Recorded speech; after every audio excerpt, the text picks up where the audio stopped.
summary of everything that we've done so far. These are all the stages. So let's have a quick look to all this final comparison and everything that we've done so far to get into this point. So, how to do impressions. I think the first thing to know is that it doesn't just start automatically. You can't just leap in there and do De Niro or walk in. So let's say I wanted to do an impression of Colin Firth. How do I begin? Well, the first thing I do is take Colin inside of me and sort of ease him in. And then once he's in there, and you begin to you're not even using your vocal cords. You'll notice that we're not even going to get to that yet. But what you do is you just think of things that Colin Firth would. Well, how would he look around the room? I'll do it. I'll do it for you now. This is Colin.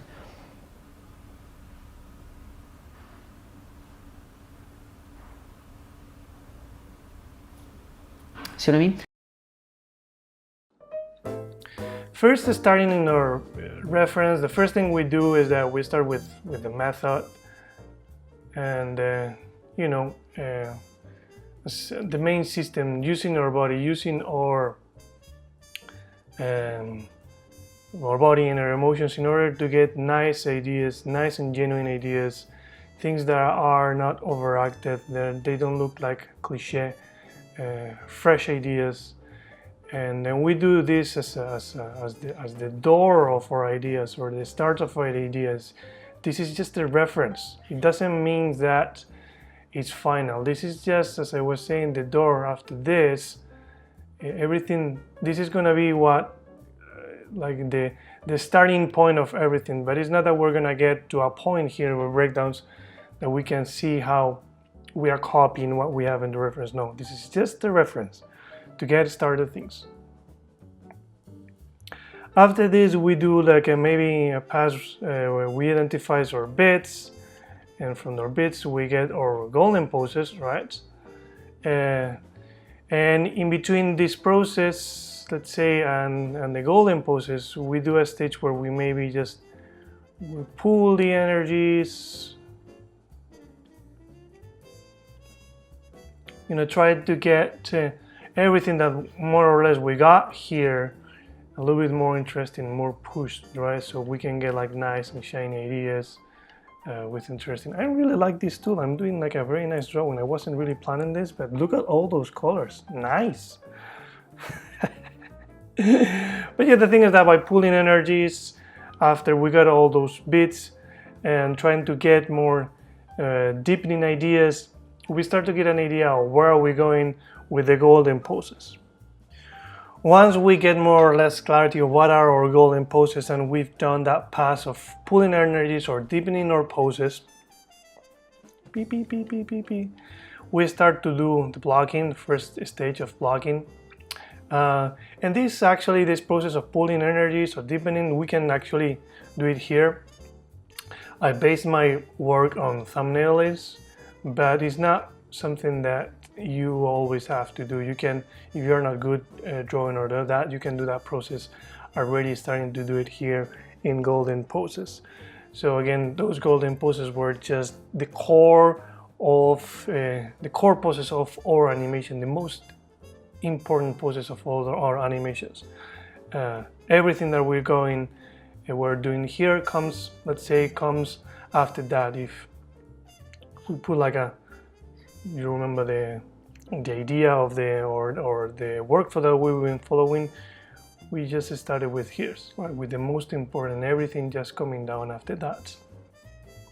Very important in this is just basically appeal. Of course, we've been using appeal in all the stages, but in this one is the one that I might say this is the most important one, where we really have to put like a lot of attention and spend like a lot of time to craft good poses, right? And make something that is interesting looking.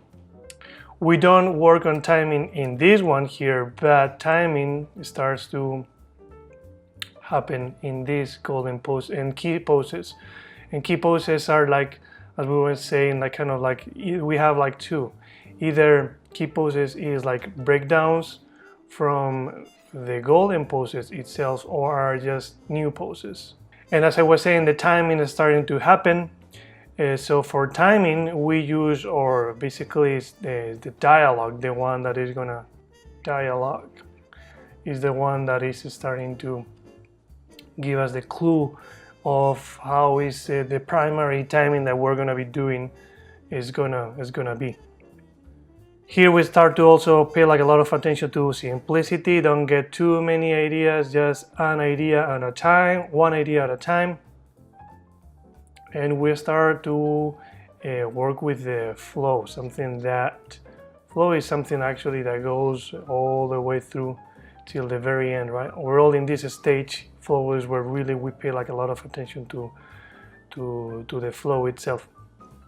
But here is where we start, let's say, to pay attention to that sense of unity, of aliveness, to make sure that everything that what we see in our pose is it corresponds in a good way to, or integrates to, what we hear.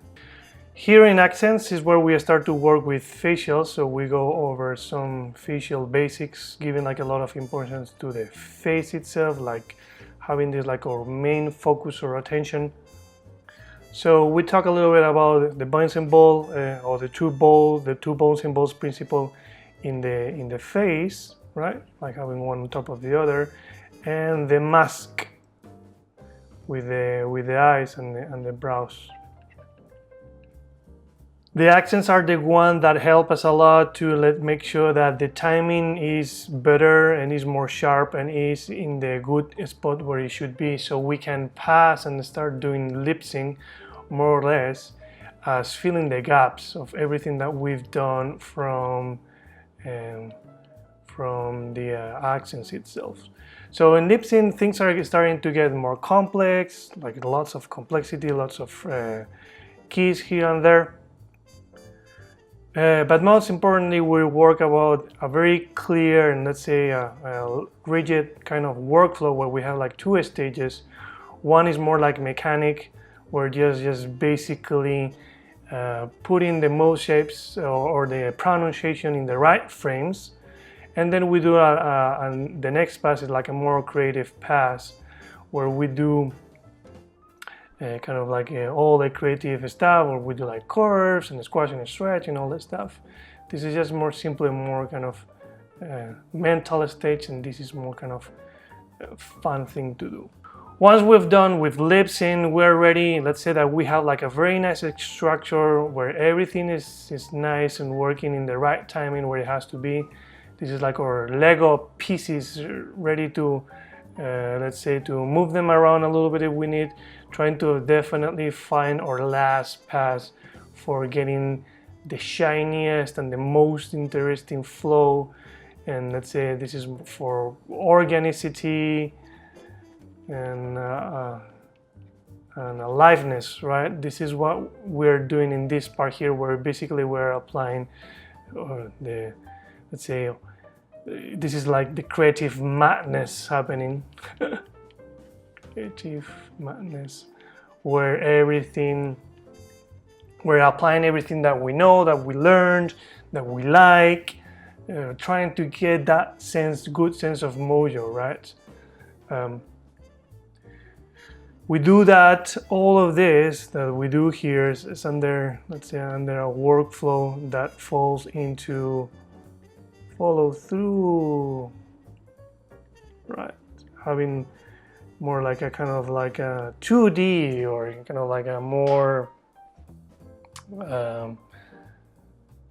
stop motion way of working, right? Where we allow ourselves to just do lots of things, and so we do smears, we do all the scenes, all these outs, the arcs, we do everything that we like, okay? And so what we got here at the end as a result is the kind of like a 2D kind of more or less feeling. We work on tools or on 12s, right? This is a very nice state in order to start doing just polish if we need to do polish, or just to let it go, or maybe we're working on a show that is like more or less like working on 12s, well, this could be also a final too, or pretty close to a final. Maybe we would need to add like a few more breakdowns here and there, but it will be pretty much it. So that's it. I hope that more or less you get an idea of what we've been doing overall, as I was saying, as a sense of following a structure of steps, right? Till we got into this stage at the end where everything is more flowy and where we get more kind of creative at the end. So now it's time for you to start doing this final pass, where you just basically copying everything that I have done. So good luck and have fun.